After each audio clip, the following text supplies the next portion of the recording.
Works of national poet to be newly appreciated at home and abroad through celebration of Nazrul Year, says Prime Minister Tariq Rahman at inauguration of year-long program of Nazrul Year 2026-27. Prime Minister unveils cover of book titled Bir Rashtranayak Zia Rahman on Shaheed President Zia Rahman.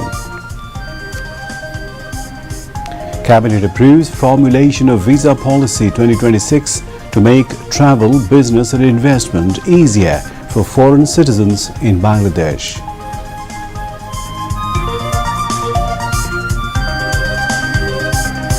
HSC and equivalent examinations begin today across the country with uniform question paper.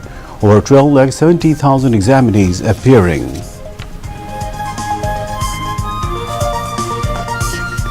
Complication over seniority and promotion of teachers of nationalized primary school ends.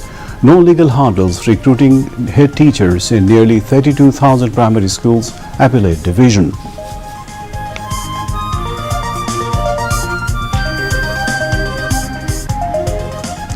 Prime Minister Tariq Rahman's first visit to China completes, and in FIFA World Cup knockout stage, Austria will play against Spain at 1 a.m. tonight.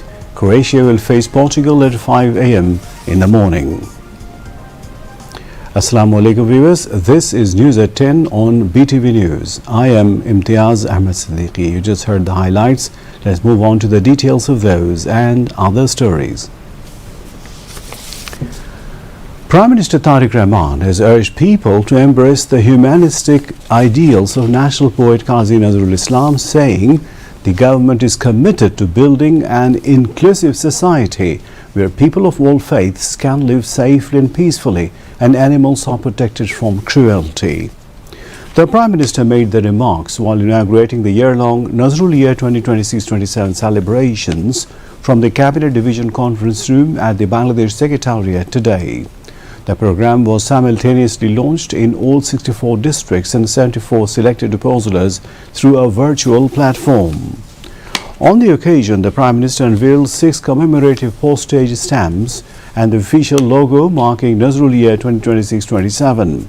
The Prime Minister said Nazrul's writings inspired the nation during the Liberation War and continue to serve as a powerful source of resistance and protest in different democratic movements. Tariq Rahman said Nazrul is not only a part of our history, as he remains relevant to today's generation and will continue to inspire future generations.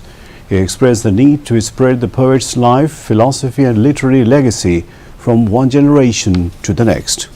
Cultural Affairs Minister Nitai Rai Chaudhary chaired the event while state Kobi, Premier Kobi, Biroher Kobi, Tarunner Kobi, বাংলাদেশের ঐতিহ্যের কবি কাজী নজরুল ইসলাম আমাদের জাতীয় সাহিত্য সংস্কৃতির ইতিহাসের এক অবিস্মরণীয় নাম।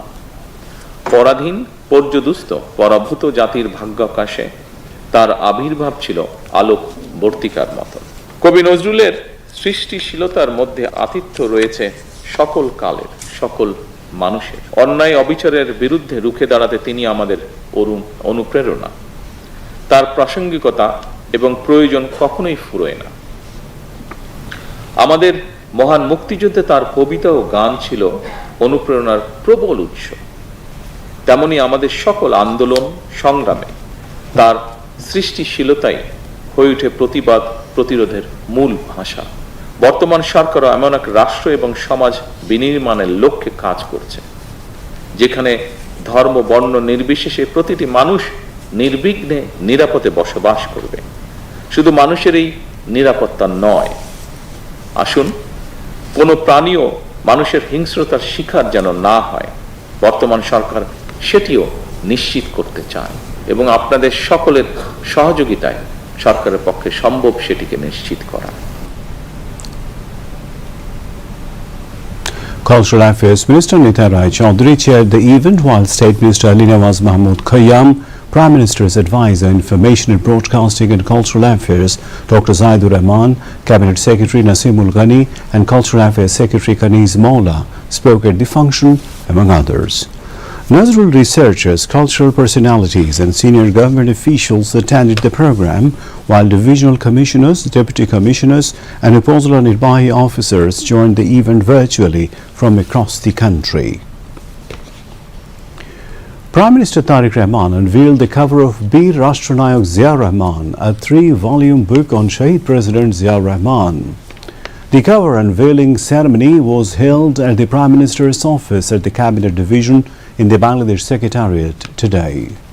The 3-volume work, authored by noted researcher and writer Kalam Faizi, highlights Zia Rahman's governance, leadership, development vision and multifaceted contributions to the nation. Prime Minister's Press Secretary A.M. Saleh Shibli and Additional Press Secretary Atikur Rahman Roman were present at the ceremony.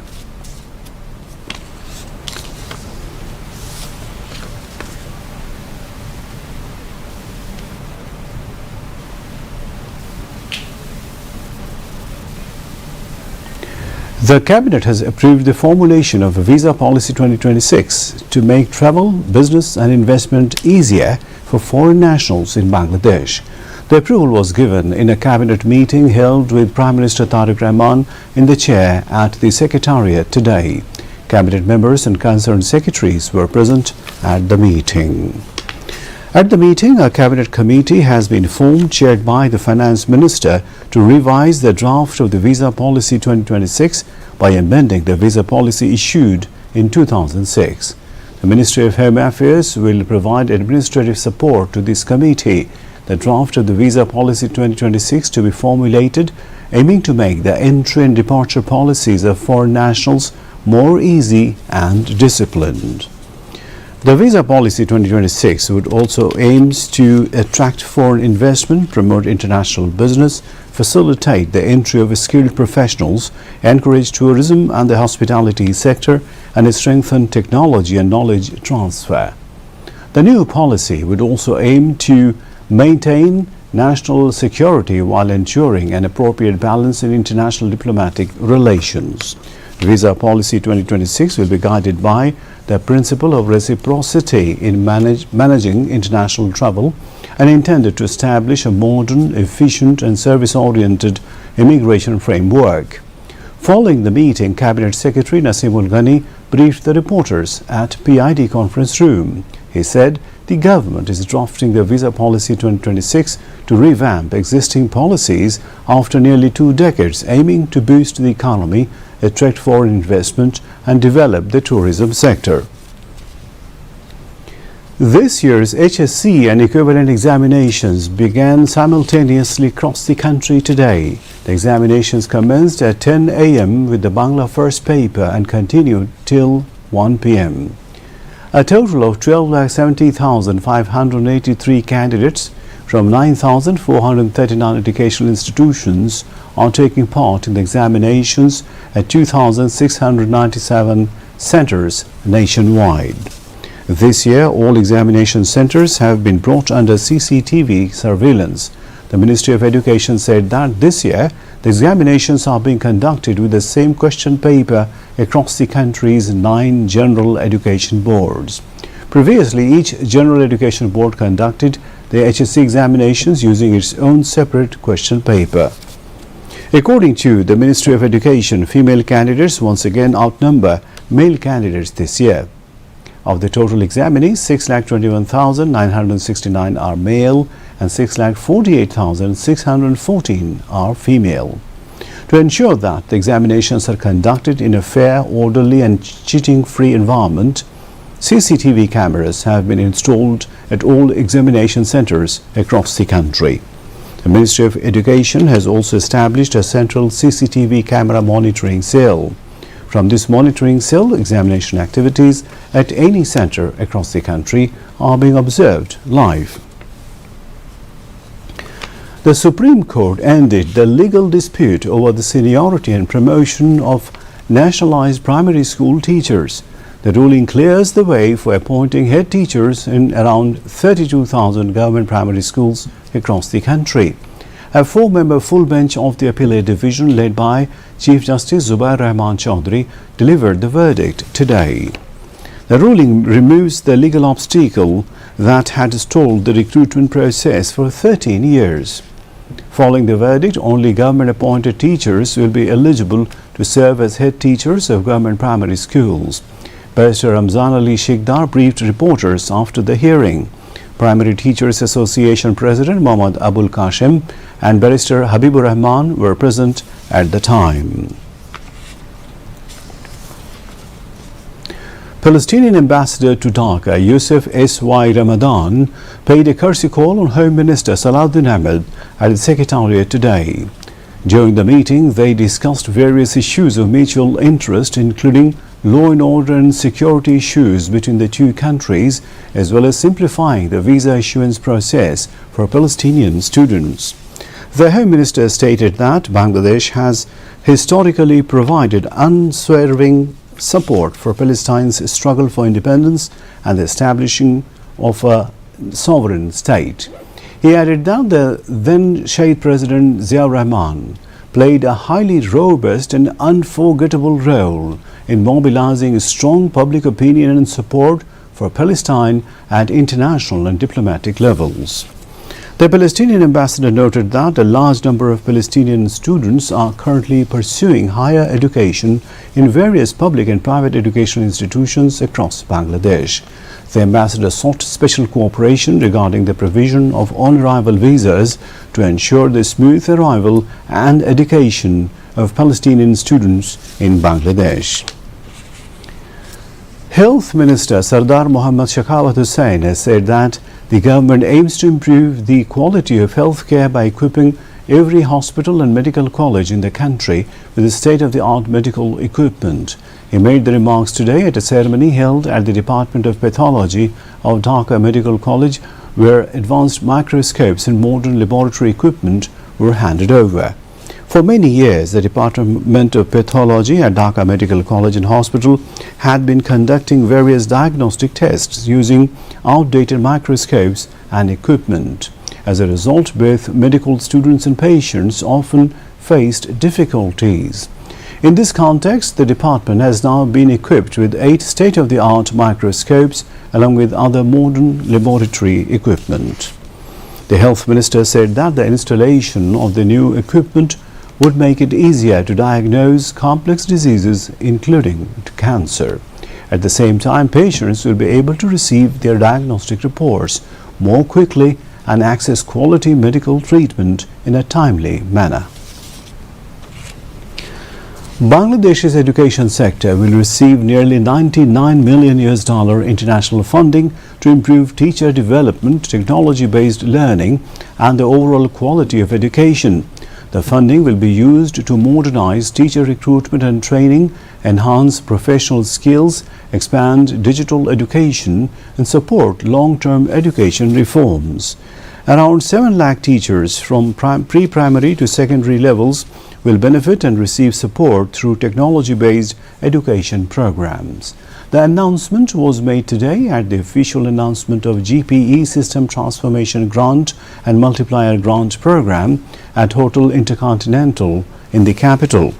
The Ministry of Education, the Ministry of Primary and Mass Education, UNICEF, UNESCO and ADB jointly organized the function. Education Minister Dr. A.N.M. Ehsanul Haq Milon attended the event as chief guest. State Minister for Primary and Mass Education Bobby Hajjaj and Prime Minister's Education Advisor Mahdi Amin were present as the special guests. Officials said the Global Partnership for Education GPE approved a system transformation grant of $48.85 million and a multiplier grant of $50 million for Bangladesh. Road Transport, Bridges and Railways Minister Rabiul Alam said the removal of soil beneath the Padma railway bridge is part of the project work and poses no risk to the safety of the bridge. He made the remarks today at a press briefing after inspecting the viaduct construction work of Padma railway bridge at Aliganj in Naranganj's Fatullah. The minister said the soil removal is being carried out according to the project's design and contract and is not an unplanned or unauthorized activity.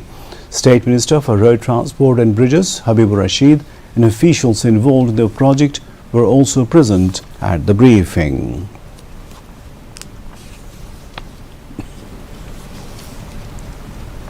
Chief Whip Muhammad Nurul Islam Moni has said that this year's national budget is people-friendly and will play a significant role in improving the standard of living of the people. He made the remarks today at a post-budget press conference held at the LD Hall of Jatiyo সংসদ on the occasion of the first budget of Prime Minister Tariq Rahman's government. Jatiyo সংসদ Whip Ruhul Qudus Talukdar Dulu was also present at the event. The Chief Whip said the 9,38,000 crore budget had been thoroughly reviewed and finalized. He added that customs duties on 63 products had been reduced.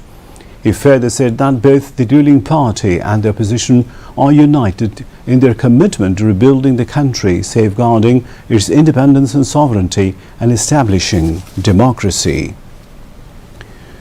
State Minister for Foreign Affairs Shama Ubaid Islam underscored the importance of developing a highly skilled and professional diplomatic corps capable of effectively advancing Bangladesh's national interests under the Bangladesh First policy. She made the remark at the certificate awarding ceremony of the Refreshers Course for Directors 2026 as the chief guest at the Foreign Service Academy today. She stressed the need for diplomats to acquire deeper expertise in key areas of national priority, including climate change, transboundary water sharing, migration, free trade agreements, peacekeeping and peace building, and the Rohingya issue, among others. Foreign Service Academy organizes the Refreshers Course annually as part of its continuing professional development program. This year, 13 directors of the Ministry of Foreign Affairs successfully completed the course and received certificates at the ceremony. Chinese ambassador to Bangladesh Yao Wen said Prime Minister Tariq Rahman's first official visit to China was a complete success. He made the remarks this morning while speaking at a press conference at the Chinese embassy in Dhaka. The ambassador reaffirmed China's commitment to the Teesta project, saying Beijing's position remains unchanged and it will continue to support Bangladesh within its capacity. He also said Bangladesh and China will work on new options to strengthen regional connectivity, including direct China-Bangladesh links and the development of the China-Myanmar-Bangladesh economic corridor. The ambassador added that China-Bangladesh relations are now at their highest level in the history. He expressed hope that two countries would further deepen cooperation by implementing the consensus reached by their leaders. Have given extensive coverage which reflected the great importance the Bangladesh people attach to the China-Bangladesh relations and their high expectations.